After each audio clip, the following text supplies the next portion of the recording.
Your first salary as a graduate will always feel special. It will feel like this is the money I have long desired. But if you don't know how to manage money well, before the 20th of the month, you're back to square zero and you're singing this song. I know this song. I know the God of serving. Anyways, if you don't want that to be your story, today's video is going to teach you how to save your first 100k as a graduate without starving yourself, but also how to manage this money wisely that you can then use it to build wealth. So why does this matter? Why does this video matter? The honest truth is, when you're first starting out, the money never seems enough, especially if you're moving out of your parents' house, you're moving to a new place. So it seems like you're paying for transport, you're paying for food, you're paying for data you'll have to send to your parents, and there's just this whole lot of responsibilities that you're trying to manage. If you're not intentional, if you don't watch videos like this, it might seem hard to especially navigate how to start saving with your first salary. So how do you start saving your first 100k? The truth is, if you don't start out with the first 100k, like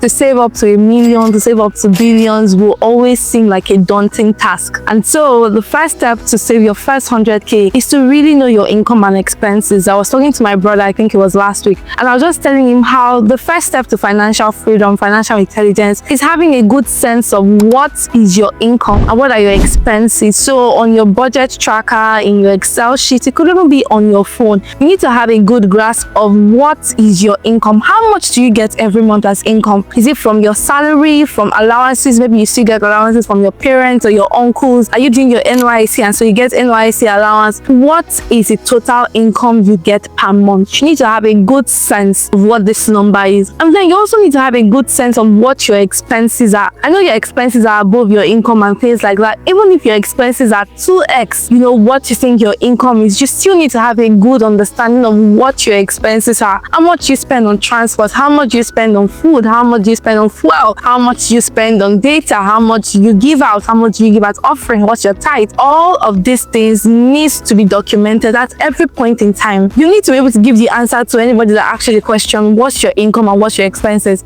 Even if you don't have a good, like the precise number, for me, like I may not have the precise number, but I can give you a very good range that kind of, you know, almost equals to the amount I spend and then how much I get. So the first step to getting or to saving your first 100k is you must know your income and your expenses. Now, the second step to saving your first 100k is you must set a clear savings target. What does this mean? It means that if you don't know where you're going, then everywhere will look like it. If you don't know what exactly you're saving towards, how much you're saving towards, then everything seems like it. You need to have a clear savings target. What do I mean by this? My goal is by the end of 2025, I should have saved up to what? 100k. And so if your goal is then you need to start calculating. I have September, October, November, December. I have 4 months. And so that means I need to save 25k every month. Is this feasible for you? If not, then reduce your goal target, right? But you need to have a clear savings target. It could even be, okay, maybe 100k is too much to save by the end of 2025. My goal by the end of 2025 is to save at least 75k.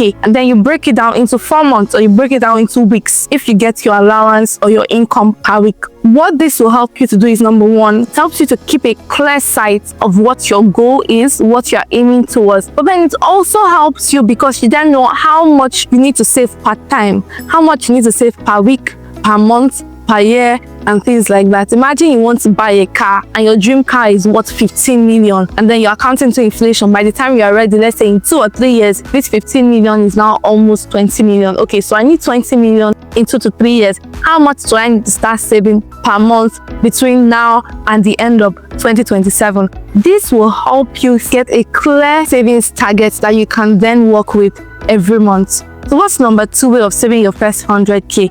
You need to have a clear savings target and a plan to getting there.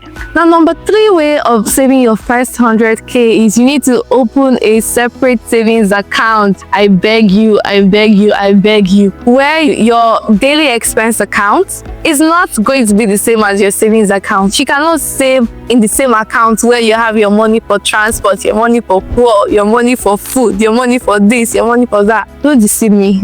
I don't want to deceive you as well. You need to have a separate savings account. If you want, I don't recommend it. Could be a separate commercial bank account. Maybe you have this bank for your daily expenses, this bank for savings. The reason I typically recommend the commercial bank is because they then take charges, they then take interest, they then take all of these things, taxes, and your money. Even if you keep your money there, you might not make the same money there. So you could think of another high yield savings interest account. I've spoken about it in other videos. I think how to start investing, I spoke about it there. Try to link it on the screen. Please go and watch that video for reference. You could also use, save in a mutual funds account. Mutual funds are like short-term accounts that you can quickly access if you need to, if you need to be liquid, if you need your cash for emergency purposes. So think of it, you need to have a separate savings account. It cannot be, emphasis, it cannot be your daily expense account. You do not save in the same account in which you use for your everyday expenses. Another thing that can help is you could also automate your savings as well. What does automation mean? Especially if you are using the fintechs app we have today, Piggyvest, Cowrywise, AfriInvest, all these fintechs apps. There's a way you can automate your savings where you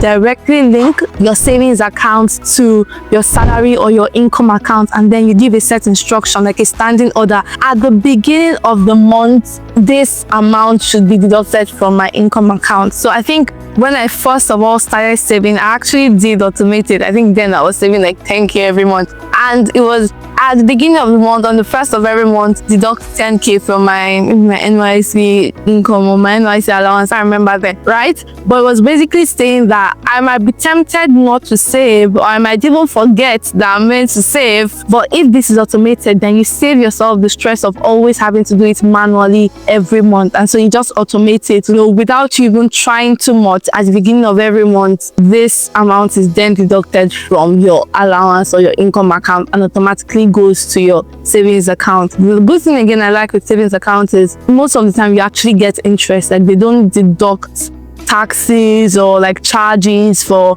all of these transactions that you end up doing. So that's why I would even prefer a high yield savings account. Now the next way to save up to your first 100k is to cut the small leaks. What do I mean by that? 6k shawarma here, 5k burger here, 6k parfait here, and things like that. These are the little foxes that spoil the vine. I've quoted scripture for you guys, but what do I mean? You need to have a good sense of what you're spending money on, right? You think of it, your money is never enough. Your money is never enough. I can tell you that even for Dangote, his money is not enough for him. Because the more money you have, the bigger your dreams, the bigger your ambitions. Your taste just goes to another level. And so money will never be enough. It's a scarce commodity that will never be enough, right? And so you need to figure out what are your small leaks. What are the things you're spending money on today that are not necessarily additive to your goal? And I'm not a fan of starve yourself. Obviously, I'm here for delayed gratification and knowing when to spend and what to spend on at every point in time. I'm also not a fan of starve yourself so you can become wealthy tomorrow. No. But there are some things, if you're being honest with yourself, there are some things you're spending money on today that are not necessarily value adding. And we both know that,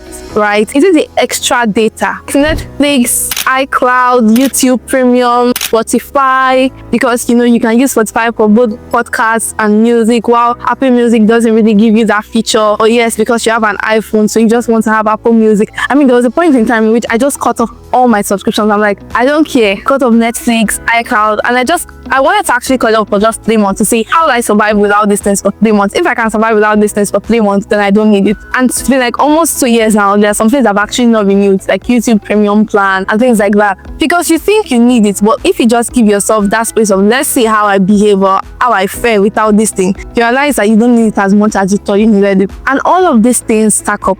Imagine YouTube Premium, I think it's like almost 2,000 naira if you're in Nigeria every month. In a year, that's 2,000 times 12, 24,000. Okay, do that over 5 years. You realize that the money you could have used to buy a new laptop or a new phone, you paid it for YouTube Premium plan, right? So think internally, what are the small leaks I need to cut off? And please readjust. Now, the final recommendation I have for you is if you want to save up to your first 100k, I won't lie, right? Because I've personally experienced this thing. The more money you have, the easier it is to save. If you first of all start working and you're getting a small amount of money, let's say you try to save 10%, 20%, things like that. If that salary doubles by 10, you can go ahead and start saving 70% of your income. So I'm not going to lie to you, the more money you have, the easier it is for you to achieve your goals and your dreams, right? So that's the truth. And so what's my recommendation here? Add a side hustle to your business, to your normal daily schedule if you can. It doesn't have to be that complex. It doesn't mean, oh, go and rent a shop and start selling wares or start selling human hair or start selling all of these things. It doesn't mean you have to like go out of your way. I use my brother as the perfect example. So my brother really likes like graphic designs and just like everything graphics. And he just asked me, right, David, catch your shade. He just asked me, oh, like Staffield, I want to help you do this design. I'm like, oh my dear, go ahead do it. So he did it, he sent it to me, I gave him corrections and it was really good. At the end of the day, he's like, okay, this is my bills.